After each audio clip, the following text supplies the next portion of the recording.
So let's take a short summary of today's lesson. The simple past tense of do will be dur.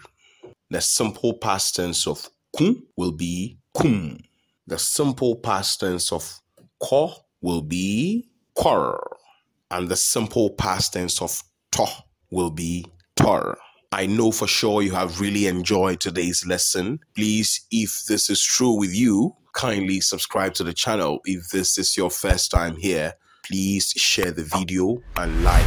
Let us have your comments on the channel as we react to them. But before we go, I have an assignment for you as usual, okay?